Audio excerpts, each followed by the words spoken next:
Cette fête, c'est la fête.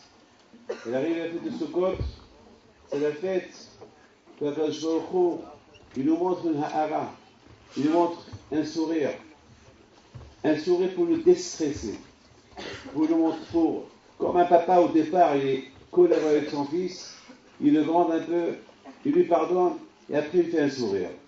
Mais c'est un sourire, il est un peu un sourire, mais avec un point d'interrogation. C'est-à-dire que, il faut qu'il y ait des teshuva chez les mains. Donc ça, c'est de la même façon qu'on a commencé, on termine ce soir. Et bien sûr, une chose est certaine, que, n'oubliez pas une chose. Lorsqu'on était au Beth Amikdash à Kippour, lorsque Kohen travaillait le jour de Kippour, dans le Beth Amikdash pour prier pour Israël, pour Hachem, pardonne la faute d'Israël, on disait le nom de Dieu. Et tout le monde écoutait le nom de Dieu. Et dès que tout le monde écoutait le nom de Dieu, tout le monde qui vont se prosterner devant Akadosh Baruch Hu. Ça, c'est Kippour. Ça, c'est le jour de Kippour. On prononçait le nom de Dieu. Il y avait l'Abodéa, il y avait le jeûne. Ils étaient purs, ils étaient saints, ils étaient Israël, et surtout le jour de Kippour, qui va y avoir le jour de Kippour, était tellement un jour kadosh. Alors, à Israël, ils arrivaient à un niveau à écouter le nom de Akadosh Baruch Hu. Alors, je me suis posé une question. J'ai rien compris. Je dis pourquoi à Kippour, que les Juifs, ils sont purs et saints, ils entendent le nom de Akadosh Baruch Hu, et ils ne devenaient pas prophètes. Et à Sukkot, les gens deviennent prophètes. Et à Sukkot, avec la joie, les gens deviennent prophètes. Je ne comprends pas. Alors que Kippour, a priori, c'était à Kippour que les Juifs devaient devenir prophètes. C'est à Kippour que tout le monde devait devenir prophète. Pourquoi? Parce qu'à Kippour, ils sont purs, ils sont saints, ils sont comme des malachim.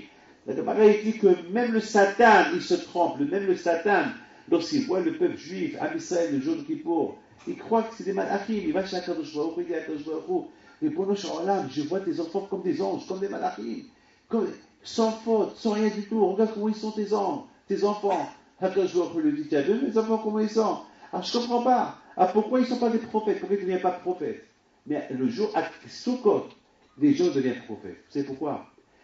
Parce qu'il y a une différence, quelqu'un qui gagne au loto ou quelqu'un qui travaille pour devenir riche. C'est pas facile. Il y a une grande différence. Quelqu'un qui bosse, quelqu'un qui travaille pour devenir riche, ou quelqu'un qui gagne au loto, il devient millionnaire, il devient riche. La différence est quelqu'un qui travaille pour être riche, alors il ne va pas perdre son argent facilement. Mais quelqu'un qui gagne au loto facilement, il risque de perdre cet argent facilement. À Kippour, on gagne à être comme des anges facilement. Mais à Sukkot, c'est un travail qu'on fait. C'est un travail qu'on fait sur soi-même. Et à cause de ce travail qu'on se fait sur soi-même, même avec la émouna qu'on a, on croit dans des choses que c'est dur à croire. Je vous raconte cette anecdote. Toujours je la raconte.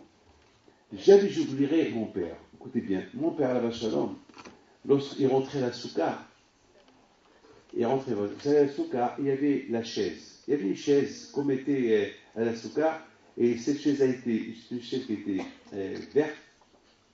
Et mon père, il disait, dès qu'il rentre, il disait Shalom Alecha Abraham Avinu. Voilà ta chaise. Nous, on était jeunes, j'avais 6, 7 ans, 5 ans, 6 ans. Et un jour, j'ai dit à mon père, papa, tu le vois? Il me dit, et toi, tu le vois? Je dis, papa, je vois rien. Il me dit, la Bible, c'est un jour, tu vas grandir, tu vas le voir. Et j'ai grandi, j'ai 60 ans, et je l'ai vu. Ça fait 60 ans que je rentre à la soukha, et je me pose la question, est-ce que mon père, il voyait ou il ne voyait pas? Une seconde. Il voit pas, ce que je peux vous dire. Si mon père, il a mis la chaise, il l'a suspendu dans la soukha, c'est qu'il y a Abraham Avinu. Qui le voit ou qui ne le voit pas, il y a Abraham Avinu. C'est tout. Point final. C'est comme ça qu'on a grandi. On a grandi dans cet émouna, dans cet esprit de voir ce qu'on ne voit pas. C'est tout. On a grandi dans cet esprit de voir ce qu'on ne voit pas. Une fois, j'avais besoin de quelques pièces au Maroc. Bon, c'était quelques pièces. Pendant que je pensais, je dis, bon, dommage, j'avais besoin pour acheter quelque chose, bon, je ne les avais pas. Il y a un juif qui passe, je le salue, me dit, Rabbi David, j'étais à tel saint, et j'avais besoin de quelques pièces, et je vais les mettre dans ma poche, je les trouve. Je lui dis, ah bon? Comment tu les as? Ben, je les ai trouvés dans ma poche. Comment? Elle dit, je ne sais pas. Tu sais, ça, je pensais à l'instant. J'ai besoin moi aussi de quelques pièces. Et je pensais comme toi, mais moi, je n'ai pas. Voilà, j'ai remis mes mains dans mes poches, je ne sens pas. Il ne m'a pas répondu. Ah, c'est quoi la différence entre lui et moi? Pourquoi lui, il avait besoin de quelques pièces, il les a trouvées. Moi, j'avais besoin de quelques pièces, je n'ai pas trouvé. Eh bien, tout dépend de l'émouna. Il se peut que lui, t'arrive à une émouna plus que moi. Mettez ça dans la tête. Et mesdames, écoutez ce que je vais vous dire. Écoutez bien ce que je vais vous dire. Lorsque vous êtes tous des mamans, et si Dieu, ceux qui ne sont pas encore mamans, ils seront des mamans un jour, si Dieu veut. Lorsque votre bébé, il pleure pour manger, est-ce qu'il se gêne? Est-ce qu'il se gêne? Est-ce qu'il va avoir de la peine de dire, Skina, maman, la pauvre maman, elle vient de dormir, la pauvre, avec tout ce qu'elle a souffert. Ils sont fous de vous. Lui, il demande, il réclame son dû. Vous allez lui donner. Encore, il va la fin. Est-ce qu'il va dire, Skina, la pauvre, elle vient de s'endormir, je ne veux pas la réveiller encore. Vous savez ce que c'est dit? Albo, elle va dire. Elle va dire, je la réveille. Encore, il va vous réveiller. Il va vous réclamer encore. Et parfois, il est tellement founa, il est tellement gâté. Il n'a même pas faim, il veut simplement être calé comme il veut s'amuser. Il veut rigoler. Beaucoup des fois, ça arrive le bébé le matin, qu'après toute une nuit blanche qu'on est avec lui, et encore le père le matin qu'on veut s'endormir, c'est là qu'il veut, le monsieur, il s'étend, il veut rigoler, il veut s'éclater. Qu'est-ce qu'on fait? Rien du tout, on prend patience avec lui. Mes amis, c'est comme ça qu'on doit nous, Bémet, on devait être avec Akadosh Baruch Hu. Comme cet enfant-là, ce qu'il veut, il l'obtient chez ses parents. C'est à ça on devait arriver. Et si on n'est pas arrivé à ça, c'est qu'on est encore un peu loin. C'est ça les tzadikim. Les tzadikim, ils sont arrivés à ce qu'ils veulent d'Hachem, ils obtiennent de Akadosh Baruch Hu. Ce qu'ils veulent, ils l'obtiennent. Ce qu'ils veulent. Ils veulent ce qu'ils veulent, ils l'obtiennent chez Akadosh Baruch Hu. Et ce qu'ils veulent. Pourquoi? Parce que les tzadikim, ils considèrent Akadosh Baruch Hu, ils se considèrent comme des bébés, comme un enfant, ils considèrent Akadosh Baruch Hu comme le papa, et que le papa il ne peut pas refuser. Et c'est comme ça. Et c'est comme ça la beauté. Maintenant, on comprend très bien qu'à Kippour, on reçoit un don. Kippour lui-même, c'est un don, c'est une matana. C'est un cadeau qu'on reçoit d'Hachem qui nous pardonne avant qu'on a fait Teshuvah. Il fait tout pour nous secouer de nos fautes. Il fait tout à Kadosh Baruch Hu. Il nous aide à avoir la crainte de Yom Kippour. Il nous aide à faire tout. Mais tout. C'est du gratuit Kippour. C'est la raison pourquoi à Kippour, même qu'on est comme des malachim, on est comme des malachim parce que gratuitement. C'est parce que Hachem il veut qu'on soit comme des malachim. Mais c'est pour ça, quelque chose qui est gratuit, alors on ne devient pas des prophètes. Pour être prophète, il faut travailler. Il faut travailler pour être prophète. Alors, à Sukkot, avec l'émouna qu'on a à Sukkot, avec cette grande émouna, on croit en des choses qu'on ne voit pas. On nous dit qu'Abraham il est là, on croit. On nous dit qu'Hachem il est là, on croit. On nous dit que dans la Soukha il y a le nom Hachem. Alors, on croit. C'est la raison pourquoi à Kippour, on entend le nom d'Hachem et après on l'oublie. Après ça y est. Mais à Kippour, à Sukkot, on n'a pas besoin d'entendre le nom d'Hachem. On est dans la Soukha elle-même, c'est Adno Tutkevar. La Soukha elle-même, c'est le nom de la Kadosh Baruch Hu. On est à l'intérieur de son nom. Le fait qu'on est à l'intérieur du nom de la Kadosh Baruch Hu, la Soukha, on devient des prophètes. Avec cette joie de Kippour, on devient des prophètes. Je voudrais vous raconter l'une des plus belles histoires. Écoutez là. Alors là, j'arrive du Maroc avec Martial aujourd'hui. J'ai écouté la plus belle histoire de ma vie. Vous allez l'écouter. C'est une histoire qui n'est pas avec Rabbi Haïm Pinto, elle est avec un grand syndic au Maroc qui s'appelle Rabbi Amr Ben Diwan Alav Shalom. Écoutez l'histoire. Et j'ai dit que si je suis parti au Maroc que pour écouter cette histoire-là, eh ben ça valait la peine. Vous savez qu'au Maroc, Aujourd'hui, la Hiloula de Rabbi Haïm Pinto, c'est plus comme avant. Avant, on était quelques centaines, maintenant c'est des milliers. Maintenant, on a besoin des tentes pour. C'est pour accueillir tous les pèlerins. On a besoin maintenant des grandes tentes, etc., etc. Et maintenant, vous savez que le mois de septembre, il fait toujours chaud à Essaouira. Alors maintenant, avec la tente, on a l'expérience il y a 2 ans, on a souffert avec la chaleur dans la tente. Une tente où il y a des centaines et des centaines de gens avec la chaleur dehors. Donc maintenant, on loue la clim. Et maintenant, il faut trouver, il y a des gens qui sont spécialisés qui louent ce matériel. Et ce matériel, on l'apporte de Tanger. Donc, M. Daniel Lafayette, qui s'occupe de la tente, cette année, il y a 2 mois, il appelle une compagnie, c'est un Français, qui habite au Maroc à Tanger.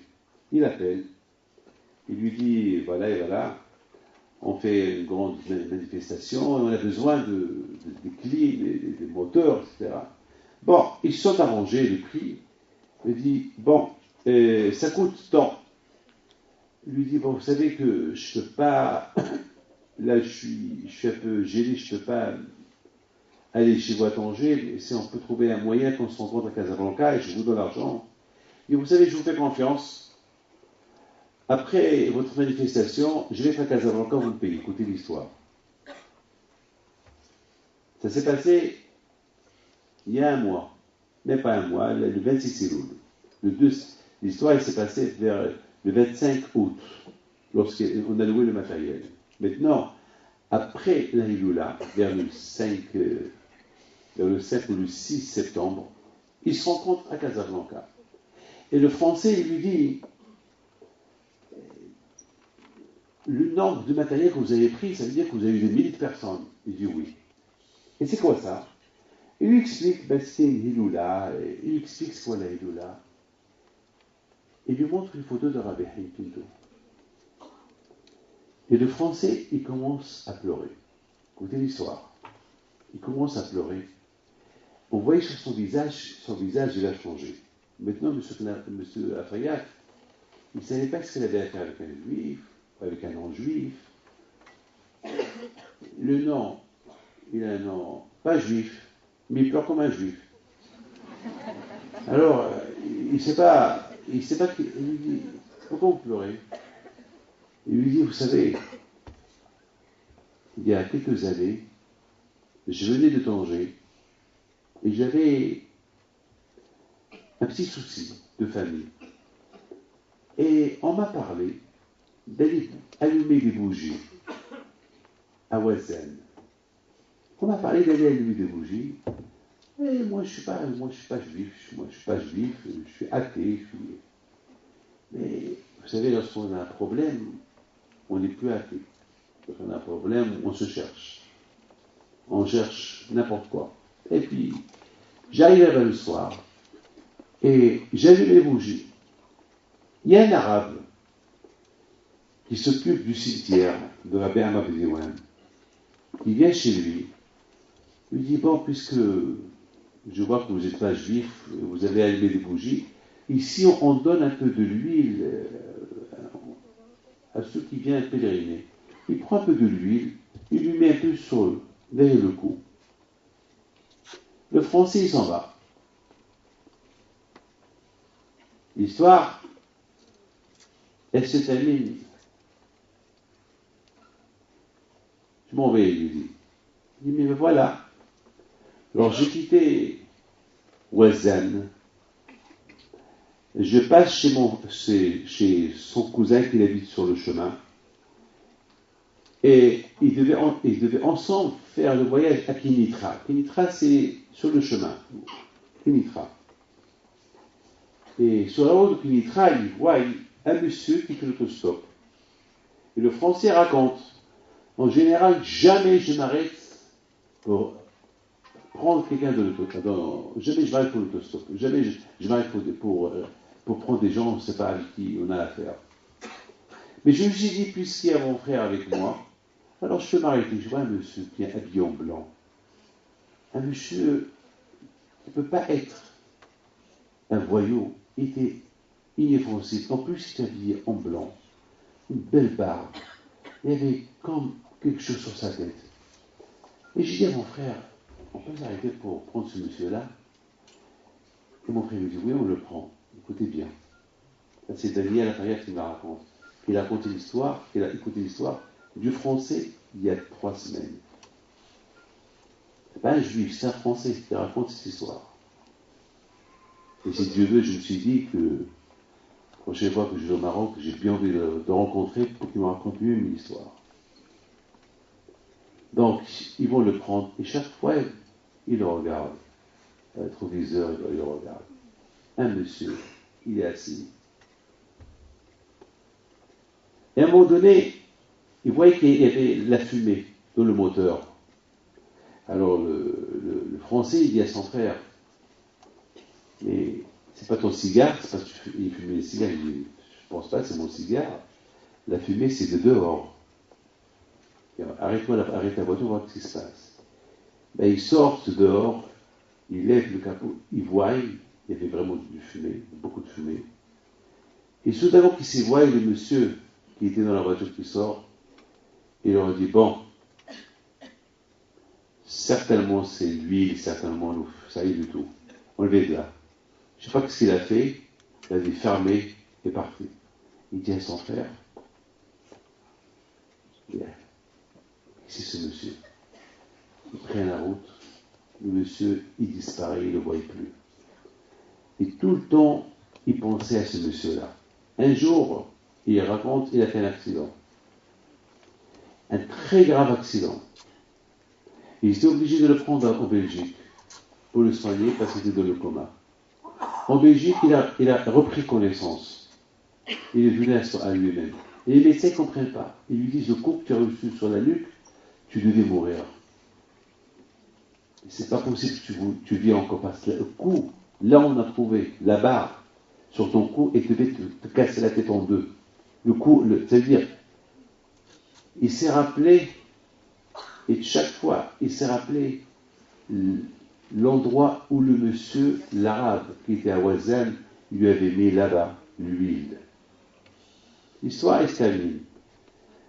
Il y a 6 mois, le Français raconte, il y avait une famille juive à Casablanca, ils ont fait un grand mariage. Et pour ce grand mariage, ils devaient louer encore dans une tente, ils devaient louer du matériel pour la clim.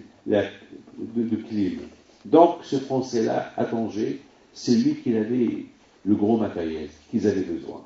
Donc, ils l'ont contacté. Bien sûr, ils sont arrangés. Et le Français vient et entre à la maison pour bien prendre des mesures où ils vont faire la tente. Et dans le bureau, il y avait un livre. Vous laissez le livre, les histoires des tzadikim, des rabbins du Maroc, avec des photos. Il y a des livres, un livre, les rabbins de Tunisie, les rabbins du Maroc, les rabbins d'Algérie, il y a des livres en français. Moi, je les ai, c'est des histoires. Il voit des photos, il dit, je peux voir ces photos-là, je peux vous emprunter ce livre. Le propriétaire, il dit, oui, prenez, vous pouvez voir. Et à un moment donné, il voit le Français, il s'est évanoui. Il tombe, boum! Vite la famille, ils vont le réanimer. Il leur dit, bien sûr, qu'est-ce qui se passe? De l'eau. Ils ont appelé le médecin, n'appelez pas le médecin. Europe, ouvrez-moi ce livre, je vous en prie. Il y a une photo là-bas qui me fait peur. Quelle photo? C'est des tzadikim marocains qui sont morts il y a longtemps. Ouvrez-moi ce livre, je vous en prie. Ben, ils ouvrent le livre, ils feuillettent, photo par photo. À un moment donné, il leur dit, c'est qui celui-là? Il dit, celui-là, et pourquoi vous demandez sur celui-là? C'est qui celui-là, je vous en prie? Celui-là, c'est la Amram, me dit, ouais. Et il leur a dit, c'est celui-là que j'ai vu. c'est celui-là que j'ai pris dans ma voiture. C'est lui qui m'a réparé la voiture. Ils l'ont pris pour un fou. Un Français qui raconte cette histoire. Daniel Atria, tu lui dis,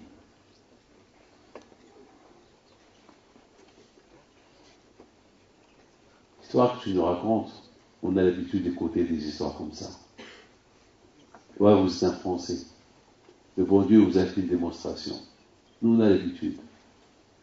Et finalement, il a dit, puisque vous avez fait une hiloula, et ce tzaddik Abdel Pito, il fait partie de tzaddikim du Maroc, parce que dans ce même livre, il a sa photo. Il dit, bon, je vous fais que la moitié du prix. Je ne veux pas tout vous encaisser. Ce que je devais gagner avec vous, je ne veux pas le gagner. Les amis, écoutez très bien. Pourquoi je vous raconte cette histoire? Vous croyez que Rabbi Amram ben Diwan est devenu Rabbi Amram ben Diwan comme ça? Vous croyez comme ça, il est devenu Rabbi Amram ben Diwan? Vous croyez que Rabbi Haïm Pinto est devenu Rabbi Haïm Pinto comme ça? Vous croyez que Rabbi Haïm Taïb Lomet est devenu un tzaddik comme ça? Mais c'est un travail qu'il a fait sur soi-même. Mais c'est un travail de titan qu'ils ont fait sur soi-même pour arriver à ce qu'ils sont arrivés. Ben, mes amis, à Kippour, on devient des malachim sans travail. Gratuitement, on devient des malachim, on devient comme des anges. Parce que c'est un don que le bon Dieu nous donne. C'est la raison pourquoi d'un côté, tout est caché. Pourquoi notre jugement est caché? Parce que, au fond, on est des pourris, on est sales. Alors que je trouve, il cache notre pourriture, il cache notre saleté. Par rapport au Satan, le Satan il nous voit super clean, super propre. Quand je trouve, il cache ce que nous sommes. Mais quand je trouve que Papa nous dit, je vais cacher votre saleté jusqu'à quand? Quand même, voilà, je vous fais un service. Je vous fais un service.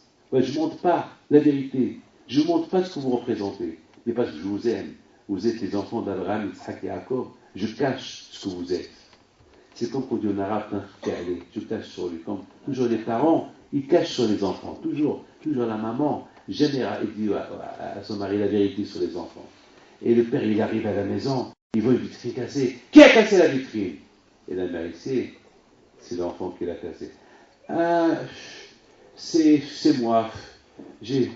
Elle préfère recevoir les cris de son mari qu'elle va dire à son mari, c'est son fils qui a cassé la vitrine. Parce que le mari, s'il entend que c'est le fils qui a cassé la vitrine, il va le frapper. Quant à elle, elle va le crier. Elle va se contenter de recevoir quelques cris, mais pas des coups. Akadosh Baruch Hu, il cache la vérité. Il cache la vérité sur nous. Akadosh Baruch Hu, il dit, voilà, je cache, voilà, en plus, je cache, je vous pardonne, et après, voilà, je vous donne une fête, que vous êtes avec moi, etc. Mais, fête. Si on réalise tout le bien que Hachem fait avec nous, a priori, cette belle fête de Sukkot qu'il nous donne, on doit se travailler tellement bien pour vraiment récupérer tout ce temps perdu et faire une belle teshuva et servir Akadosh Baruch Hu dans la joie. Et peut-être, avec ça, on risque d'arriver à avoir Ruach HaKodesh. On peut devenir prophète par la joie. Et là, la bataille, Akadosh Baruch Hu dit, super, vous êtes tous des prophètes, mais allez, on va recommencer au début. On va recommencer au départ. Comment vous étiez au départ? Au départ, c'était hein? Au départ, c'était le stress. Allez, maintenant, on va recommencer une teshuva avec la peur. C'est-à-dire, la bataille, avec Akadosh Baruch Hu, ça marche comme ça. Il nous gronde, il nous crie, il nous juge, il nous fait des sourires, et après, il nous considère super bien, et après, Akadosh Baruch Hu, il nous regarde avec ses yeux, est-ce que Bémet, on a changé ou pas? Ça veut dire que ce soir, on doit vraiment montrer que Bémet, ce soir, n'oubliez pas que, on dit à qui pour El Nora Alila, c'est quoi Alila? Elle laisse une excuse. Après, je trouve des excuses. Des excuses pour nous rendre clean, des excuses pour montrer à tout le monde que mon peuple, c'est le meilleur peuple. Il trouve des excuses sur nous. Mais Akadosh Baruch Hu, il veut des résultats concrets. Akadosh Baruch Hu, il ne faut pas qu'on lui fait honte. À un moment donné, après la fête, tous les malachim qui s'enlèvent vont dire à Akadosh Baruch Hu, hé Hachem, de loin, avec tout ce que tu as fait, regarde tes enfants comment ils sont. Quelque part, il ne faut pas qu'on arrive à faire peur, à faire honte à Akadosh Baruch Hu. Parce que Akadosh Baruch Hu, il nous couvre, il fait tout. Il essaie de trouver des excuses, il nous couvre, etc. Pour qu'à la fin, on lui donne satisfaction. À tel point que Akadosh Baruch Hu nous invite chez lui, à tel point que Akadosh Baruch Hu, il nous dit, ce jour, reste encore avec moi un jour. Et il nous ajoute le jour de Simchat Torah. Tout ça pourquoi? Peut-être, en une minute, on va faire une vraie teshuva dans la joie. Ici, rien. Il est fait. Là, il a toujours la chance. Écoutez bien, Bereshit. Il y a la paracha de Bereshit, le début. C'est quoi la paracha du début? C'est quoi Bereshit? Je vous pose une question, et avec votre permission. Qui peut me dire quand le monde a été créé? Alors vous savez tous, le monde a été créé le 25 Elul. Mais l'homme, il a été créé quand? Quand? À Rosh Hashanah. Ou pas? L'homme a été créé à Rosh Hashanah. C'est-à-dire que la création de l'homme a été faite à Rosh Hashanah. Alors je vous pose une question. Pourquoi on ne fait pas Bereshit à Rosh Hashanah? Pourquoi on ne fait pas Bereshit à Rosh Hashanah? Pourquoi on ne fait pas Bereshit? On commence la paracha de Bereshit à Rosh Hashanah. Vous savez, Rabotai, justement, Rabotai, Hakadosh Baruch Hu, il veut qu'il y ait un super Bereshit, un vrai Bereshit, un début, pas une fin, un début. Hakadosh Baruch Hu, il a calculé, Hakadosh Baruch Hu, il a fait un super calcul, que à Rosh Hashanah, on va faire une super teshuva, et à Kippour, on va recevoir le pardon. Et à Sukkot, Simchat Torah, on va accepter la Torah avec joie, on va se réjouir. Comme ça, on commence un bon début. On ne peut pas commencer un début lorsqu'on est sale. Vous imaginez une kala, une femme qui se marie, qu'elle arrive chez son mari, elle arrive sous sa choupa, pourrie, sale, avec une robe weisser. Et le hatan, il arrive, je ne sais pas comment. Comment ils vont se voir? Et comment nous on va les voir? Donc Akadosh Baruch Hu a voulu que le Bereshit, le mariage de l'homme, la création de l'homme, et le mariage de l'homme avec la Torah, et le mariage de l'homme avec les responsabilités que Hachem a données à l'homme, ça commence à Bereshit, ça commence après ces fêtes, une fois qu'on a fait une belle Simchat Torah, après une belle Teshuvah. Les amis,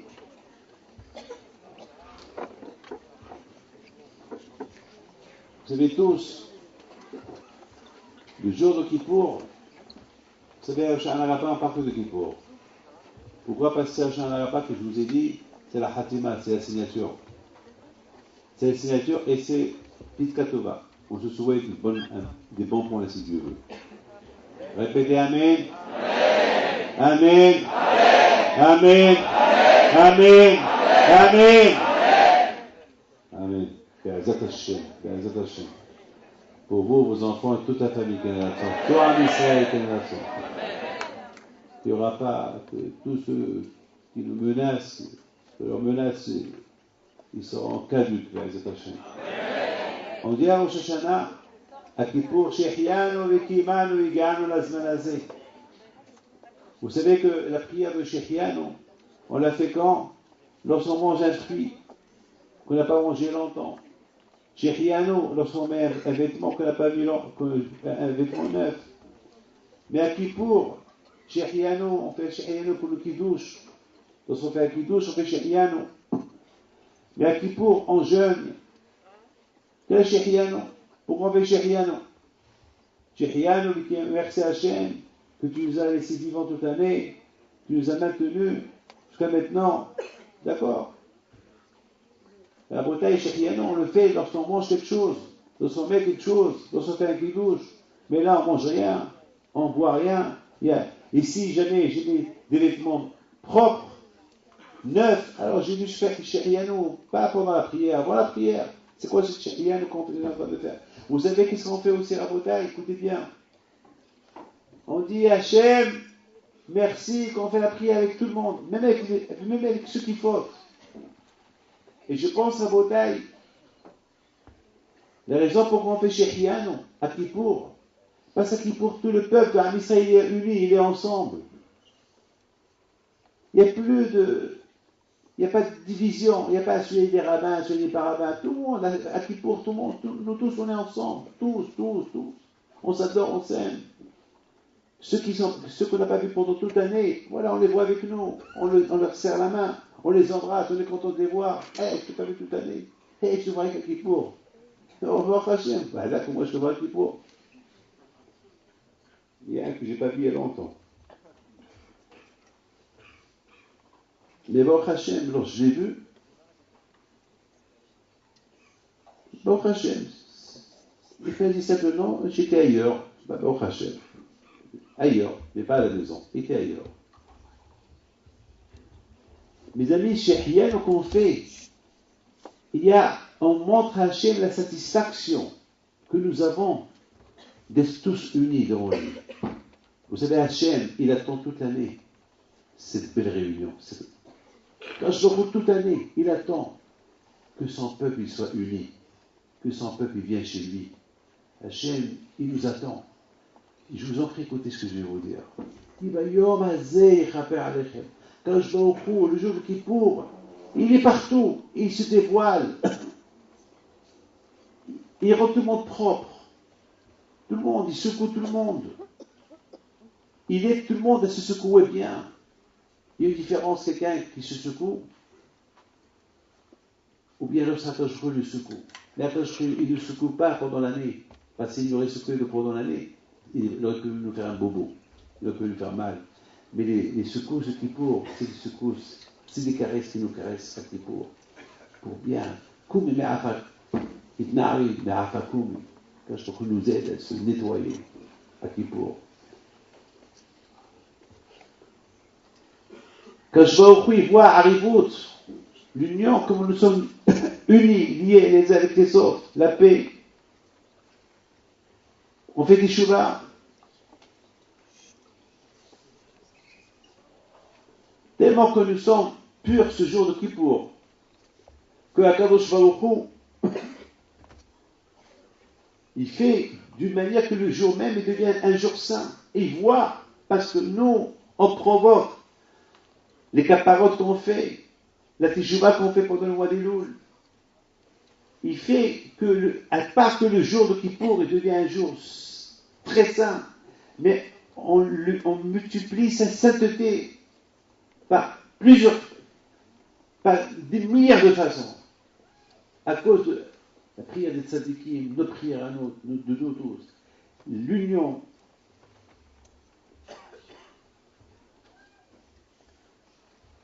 Nous avons une grande chance.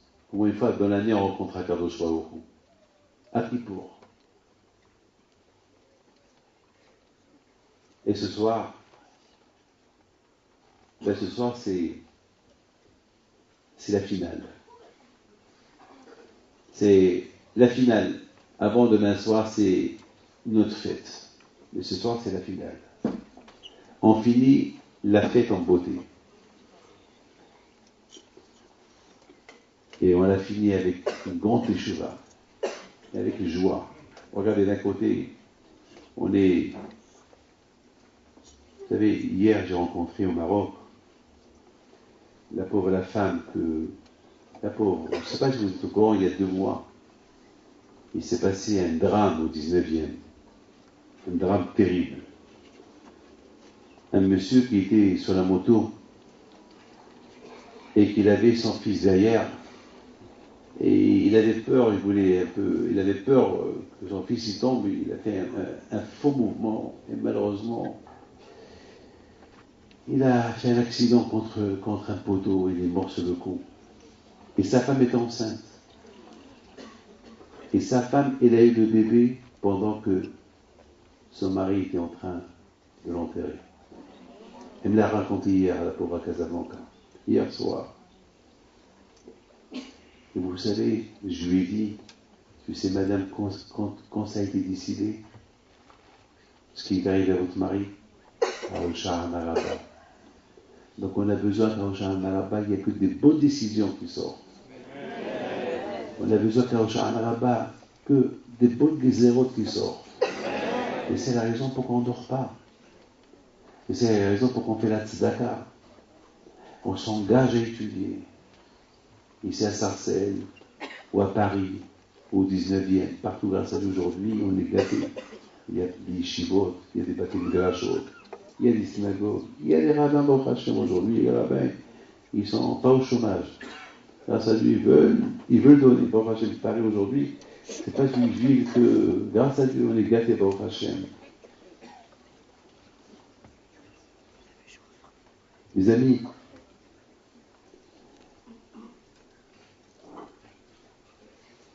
je voudrais simplement vous dire quelque chose. Vous savez que les Kohanim, ils n'ont pas le droit de toucher les morts. Et à l'époque de Beth Amikdash, la Torah, elle permit aux Kohanim de toucher leur père qui est mort. Mais un Kohen Gadol, même si son père il est mort, il n'a pas le droit de le toucher. Pourquoi le miskin? Pourquoi le pauvre? C'est son père. Le Kohen Gadol, le grand prêtre, son père ou sa mère, ils sont morts. Imaginez-vous que les deux sont morts. Eh bien, on va dire, monsieur, le Kohen, tu n'as pas le droit de les toucher. Pourquoi? Pourquoi? Quelle est la raison? La Torah, elle comprend très bien un Kohen, que son père et sa mère, ils sont morts, qui peut les toucher. Il n'a pas le droit de toucher d'autres morts. Mais pas le Kohen Gadol. Le grand prêtre, il n'a pas le droit de toucher même son père ou sa mère s'ils sont morts. Pourquoi? Quelle est la raison? Vous savez pourquoi? Parce que le Kohen Gadol, le grand prêtre, il appartient qu'à Akadosh Baruch Hu. Il n'appartient plus à son père et à sa mère. Il n'appartient plus à son père et à sa mère, il appartient à Akadosh Baruch Hu. Parce qu'il appartient à Akadosh Baruch Hu. Alors, même si son père et sa mère ils sont morts, il n'a pas le droit de les toucher. Il disait, parce qu'il ne peut pas. Un homme qui devient un Kohen Gadol, ça veut dire qu'il a choisi être un grand prêtre. Puisqu'il a choisi qu'il soit un grand prêtre et qu'il soit lié qu'avec Akadosh Baruch Hu, donc il a que Akadosh Baruch Hu. C'est lui qui, c'est Akadosh Baruch Hu qui devient son père et sa mère. C'est lui. Il n'a plus le droit de toucher son père et sa mère. Biologique. Mes amis, nous, le jour de Kippour, on devient tous comme des Kohanim Gdolim. On devient tous comme des grands prêtres. Et a priori, on doit prendre l'initiative de ne plus écouter ce papa qui était notre papa toute l'année, qui s'appelle le Etzahara. Ce Etzahara qui était comme papa et maman toute l'année, qui nous dit, allez dehors, allez ne va pas à la synagogue, allez, va ici, fais ceci, fais cela, ça suffit. Ça y est, à Kippour, puisque à Kippour, on est lié, on a ce contact direct avec Akadosh Baruch Hu. Et surtout, à Sukkot, on devient des prophètes, parce qu'on a atteint un sommet d'être des prophètes par notre propre initiative, sans l'aide de personne, par notre propre travail. On est arrivé avec des prophètes. Alors, ça suffit. On n'a pas le droit, on doit prendre cette décision une fois pour toutes. On ne va pas s'impurifier de ce père et de cette mère qui s'appelle le Tzara, qu'ils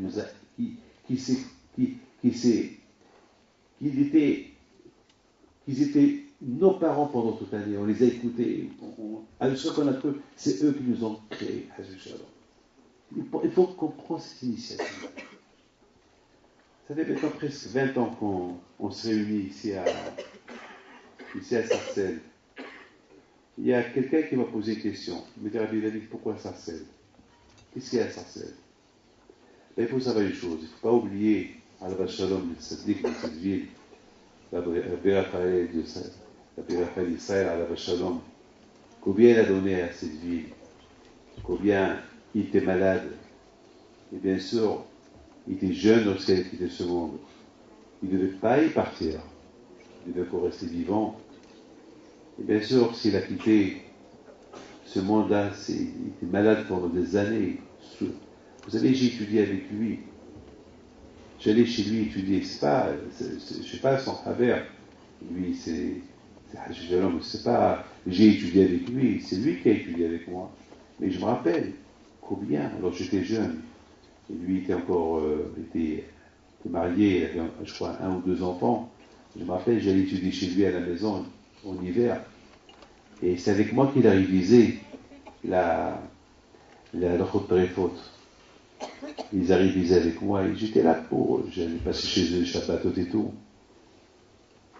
Et je me rappelle combien, nuit et jour, il était dans la Torah. Nuit et jour.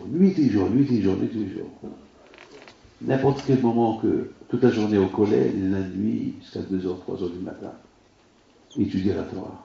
Il a choisi. C'est un sacrifice. Je croyais que c'est facile d'étudier la Torah. Je croyais que c'est facile de devenir Kohen Gadol. On peut être Kohen Gadol pour un jour à Kippour, mais il faut arriver à être Kohen Gadol toute une vie. Un bon juif pour toute une vie, pas un jour de Kippour. Toute une vie pleine de Torah. Vous n'êtes pas obligé d'être dans la Torah, étudier la Torah toute la journée. Vous pouvez travailler, mais au moins, n'oubliez pas votre devoir. Lorsque vous devez étudier, il faut étudier. Alors, il y a quelqu'un qui me pose question, pourquoi il faut étudier? Pourquoi il faut étudier? Ben, c'est grâce à l'étude. Alors, j'allais lui dire, et pourquoi je veux de l'argent? Pourquoi, entre vous et moi, pourquoi on veut de l'argent? On a 1 million, on veut 2. On a 2, on veut 3. On a 3, on veut 4. On a 4, on veut 5. On a 1 milliard, si tu veux. Et on veut 2. On a 2, on veut 3. On a 3 milliards, on veut 4 milliards. On a 10 milliards, si Dieu veut. On veut 20 milliards. On a 20, on veut 60. Amen. Si chacun il a 100 milliards, wow. Qu'est-ce que vous allez faire avec?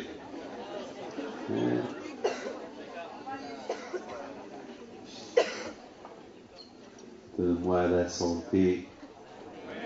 Donne-moi la santé. Et que ma famille soit en bonne et parfaite santé dans la Torah, mieux que tout. Parce que tout reste là. Écoutez mes enfants, écoutez. Pourquoi l'homme, il veut avoir plus? Vous savez pourquoi? C'est une sécurité. C'est la sécurité. Parce que de plus d'argent que j'ai, c'est la sécurité. J'ai un peu en Suisse, en Israël, un peu à Luxembourg, un peu au Maroc, et un peu en Amérique, un peu partout. Comme ça, s'il y a un problème en France, j'ai en Amérique, un problème en Amérique, j'ai en Israël, un problème en Israël. L'homme, il cherche à avoir la sécurité. L'homme, il croit que l'argent, c'est la sécurité. L'homme, il a oublié que de plus qu'il cherche l'argent, il devient insécure. Il devient sans sécurité. Il devient l'esclave de ce qu'il croit, c'est sa sécurité. Il croit, mais c'est pas vrai. À tel point que la Mishnah dit, Marbe nechassim, marbe de hagar. De plus que tu augmentes, de plus que tu as plus d'argent et du bien immobilier, et de plus que tu as tous des soucis. Et moi, j'en connais les plus grands, les gens qui ont le plus de soucis, c'est ceux qui ont de l'argent. Pourquoi? Parce qu'ils ont toujours peur de les perdre. Alors pourquoi étudier la Torah? Parce que la Torah, c'est la sécurité, c'est la vraie sécurité. Alors pour ceux, ils croient que l'argent c'est la sécurité, et c'est le contraire, mais la Torah, c'est la sécurité. C'est grâce à la Torah que le monde est sécurisé. En plus, après 120 ans, c'est pas l'argent que je vais prendre là-haut, c'est la Torah. Mitzvot, ma'asim tovim. Voilà, je retrouve ma sécurité là-haut. Voilà.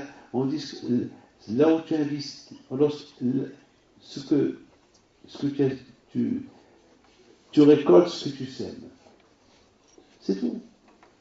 On récolte, on a semé de la Torah dans ce monde-là, on la récolte plus tard. Au moment qu'on va semer,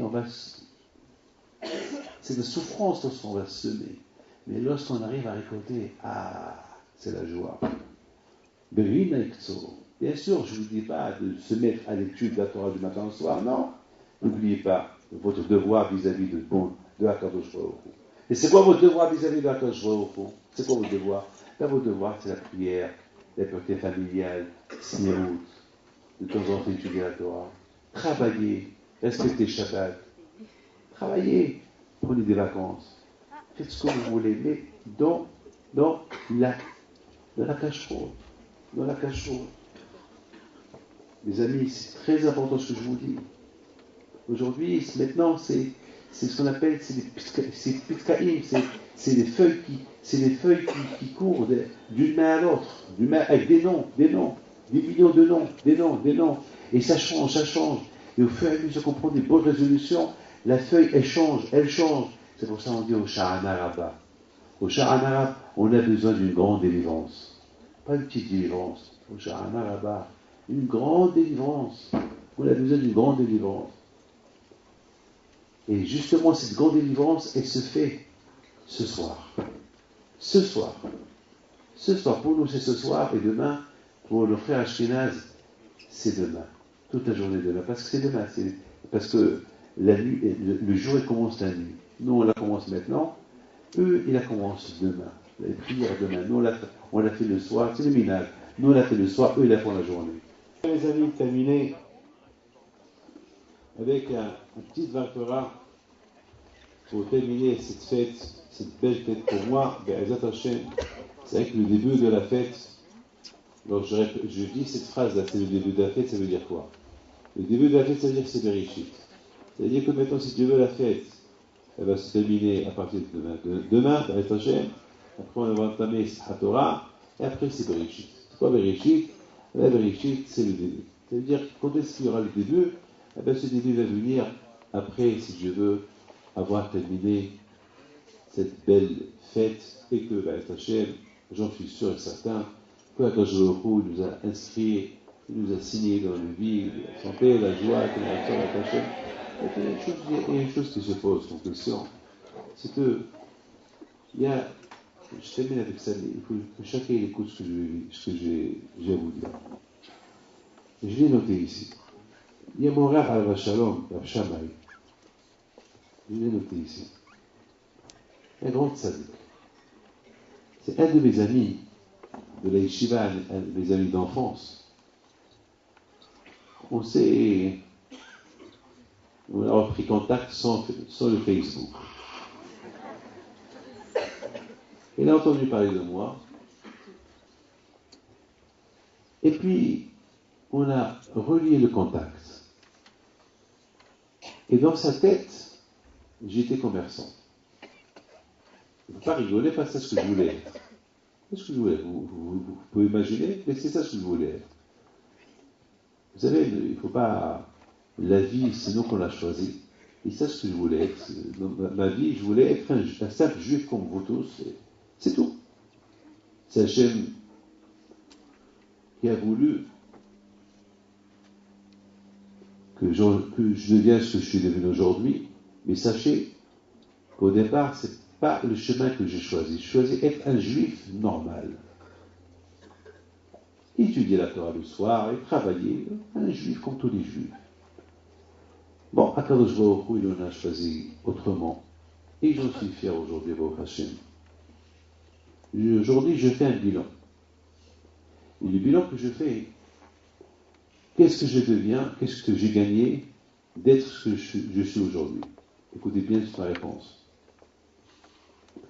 Il y a une grande différence d'être un simple juif, un Baal Habayit, qui apprend et qui enseigne à ses enfants, que d'un qui va enseigner à plusieurs personnes. Et pour ça, il faut savoir.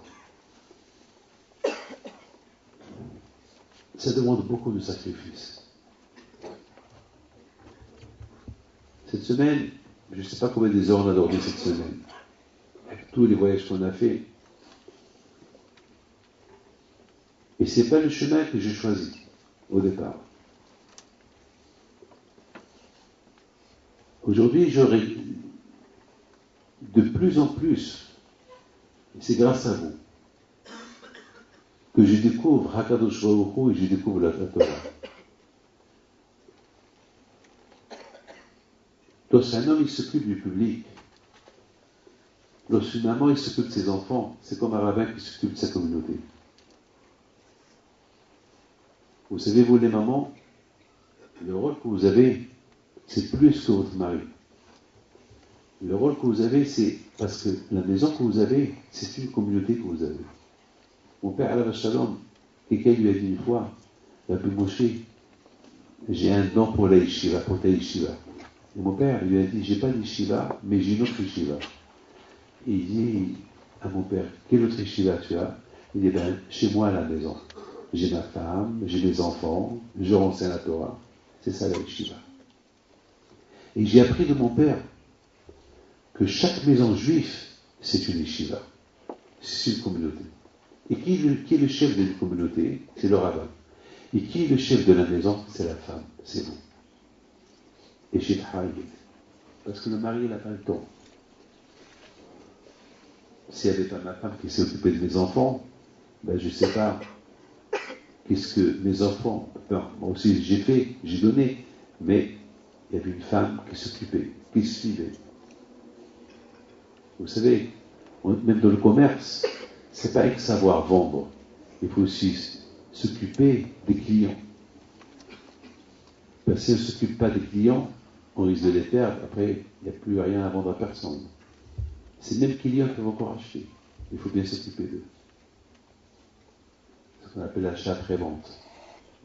Donc, vous les femmes, vous vous occupez bien. Vous êtes les rabbins de la communauté d'autres, de chez vous à la maison. Écoutez bien. Aujourd'hui, à la bataille, lorsque je fais mon propre bilan, ben, je me dis, merci à Kadosh Baruch Hu, parce que de plus que je m'occupe davantage et davantage de la communauté, que ce soit ici ou ailleurs, ben je comprends, je découvre plus à Kadosh Baruch Hu. Et je découvre de plus en plus à Kadosh Baruch Hu. Et notre devoir à nous aujourd'hui, c'est de ne pas stagner. C'est qu'il y a toujours une suite. Comme cette belle fête de Rosh Hashanah qui pour Sukkot, Simchat Torah, il faut qu'il y ait une suite. Parce que s'il n'y a pas de suite à cette fête, donc on a perdu le bénéfice de la fête. Et c'est la raison pourquoi Kadosh Baruch Hu nous stresse maintenant, ce soir. Allez, la Hatima, c'est les pitkaot, c'est les feuilles qui tournent à gauche et à droite. Il nous réveille, il nous remet en question. Est-ce qu'on a fait une bonne teshuva ou pas? Les amis, mon maître Rav Shammai Alav Shalom, il me dit, mon ami Rav Kraus, il me dit qu'une fois il a entendu Rav Shammai dire, Rav Shammai Tzam Alav Shalom dire ce que David Amelech il dit. David Amelech il dit Ahad sha'alti be'et Hashem ota abakesh shifti be'et Hashem kol yemei hayai. Il dit David Amelech, une seule chose je demande à Kadosh Baruch Hu. Je ne demande pas deux choses. Je demande une seule chose. Laquelle? Shifti be'et Hashem kol yemei hayai. Que je m'assois, que je reste à l'Yeshiva, dans la maison de Dieu toute ma vie. La Hazod Benoam Hashem, pour te découvrir et pour voir ta grandeur à Kadosh Baruch Hu. Et Rav Shammai il pose une question. Il dit comment David Amelech il dit cette phrase à Hashem. Mais le rôle de David Amelech c'est d'être un roi. David Amelech c'est lui le roi. Et qu'est-ce qu'il est en train de dire? Hashem, je ne veux pas être le roi, je veux une seule chose. Je ne veux pas être le roi, je veux être à la yeshiva, je veux étudier la Torah. Attends, mais qui t'a demandé cela? Mais Hashem il veut que tu sois le roi. C'est une belle question. Je suis jamais réveillé à comprendre vraiment ces paroles de David Amelech. C'est beau, c'est vrai. Hashem, imaginez-vous que David Amelech était à la yeshiva. De qui va sortir Mashiach? Et qui aurait été? Qui aurait écrit les psaumes de David Amelech? Il fallait David Amelech. Il fallait que David Amelech Israël Havekayam. Il fallait qu'il soit roi. Et mettons David Amelech, il dit non, je ne veux pas être roi. Non, je ne veux pas être roi. Je préfère. Mais attends, mes amis, Rav Shammai il donne une réponse extraordinaire. Aïe, aïe, aïe, aïe, aïe, aïe, aïe, aïe. Il dit, Rav Shammai Alav Shalom, que David Amelech, il dit, Hashem, je suis roi. Merci que tu m'as nommé roi. Merci que tu as eu confiance en moi que je suis roi. Mais je te demande une seule chose. Là où je vais, que l'ashpa, l'influence de la yeshiva, je sens l'influence de la Torah là où je me trouve. Ça, c'est ce qui nous manque. Ça, c'est une prière extraordinaire de David Amer. Parce que lorsqu'on est riche, on pense qu'à l'argent. Lorsqu'on est beau, on pense qu'à la beauté. Lorsqu'on est dans les vacances, on pense qu'aux vacances. Lorsqu'on mange, on pense qu'à manger. Pense à Dieu lorsque tu manges. Pense à Dieu lorsque tu prends tes vacances. Pense à Dieu lorsque tu fais de l'argent. Lorsque tu penses à Dieu, tu feras que des bonnes choses avec ton argent. C'est ce que David Améler a voulu dire. Une seule chose, je demande à Kadosh Baruch Hu. Je te demande à Kadosh Baruch Hu que je sens ton influence, je sens ton nom, je sens ta hashpa'a, je sens la hashpa'a des yeshiva. Là où je me trouve, je te sentirai. Ça, c'est ce que David Améler qui a demandé à Kadosh Baruch Hu. Mes amis, en ce moment-là, je prends cette phrase de Rav Shammai, et je vous dirai de ma part, en ce moment-là, je pense que chacun de nous, il va demander à Kadosh Baruch Hu que Hachem y fasse que cette même crainte qu'on a à Kippour, on la sentira maintenant. Parce que maintenant, c'est dur pour nous de dire c'est la Hatima, c'est comme Kippour. C'est très dur, parce qu'on est dans l'ambiance de la Simcha. On est dans l'ambiance de la joie. On est dans l'ambiance, de Simchat Torah. C'est dur de dire, on demande à Kadosh une seule chose, que Dieu fasse, on sent l'ambiance, cette ambiance-là, parce que je sais que demain, comme à Kippour, vous savez ce qui se passe à Kippour, les gens, ils demandent le lendemain, comment c'était hier, comment c'était le jeûne, c'était qui le Hazan. Et alors, tu as dormi? Non, j'étais debout hier. Tu avais faim? Non, j'avais pas fou. Mais j'avais soif. Oh là là, j'ai crevé de soif. Et alors, tu lui dis, moi, je vais aller là. Ça veut dire, on va rendre ce qui pour une conversation. Comment c'était le jeûne? Mais attends, mais qui pour, c'est pas comment c'était le jeûne. Comment on a passé la journée? Qui pour, c'est comment on a prié. Est-ce qu'on a bien prié? Est-ce qu'on va recommencer nos bêtises après Kippour? C'est ça Kippour. C'est ça Kippour. Kippour, c'est pas. On ne parle pas du manger. Manger. Qu'est-ce qu'on parle du manger? On ne parle pas du manger, là. Kippour, il ne faut pas donner le sens de Kippour. Comment c'était Kippour? Si tu as mangé, tu n'as pas mangé. Et tu avais soif, tu n'avais pas soif. Et tu étais fatigué, tu n'étais pas fatigué. Kippour, c'est autre chose. Kippour, est-ce que j'ai bien prié? Et je vais recommencer les bêtises que j'ai fait l'année dernière. C'est ça qui est pour. Mes amis, maintenant, puisque maintenant, c'est au Sha'anaraba, et maintenant tout le monde, vous allez vous lever, vous savez ce qui va se passer. Demain, vous allez vous rencontrer. Hier soir, vous vous levez, et chacun va dire, hier soir, on a écouté le cours, c'était sympa, c'était ça, après on est parti. Bon, il nous a dit, il ne faut pas dormir, on n'a pas dormi. Mais c'est pas ça. C'est les résolutions que vous allez prendre ce soir. C'est ça qui va faire de vous la Sha'anaraba. Les amis, n'oubliez pas une chose. On demande à Kadosh Baruch Hu que la crainte de Kippour, que la crainte d'Hachem, on la sentira maintenant, Be'ezat Hachem, et pendant cette dernière fois, jusqu'à que Mashiach qui vient, si Dieu veut cette année encore Be'ezat Hachem, on va faire cette Baya Avor. Kadosh Baruch Hu, il va nous aider à être inscrits dans le livre de la vie qu'il a ensemble. Et si Dieu veut, et Be'ezat Hashem, que toutes ces menaces qu'on est menacés, que le peuple juif est menacé à gauche et à droite, que ces menaces cessent, que Kadosh Baruch Hu il protège Am Israël là où ils sont, que Kadosh Baruch Hu nous donne une bonne parnassa pour bien nous servir qu'il a ensemble. L'Israël Torah Kedosha Kadosh Baruch Hu, il nous apporte Mashiach Tzidkenu. במהרה בימינו, אמן כן עשו.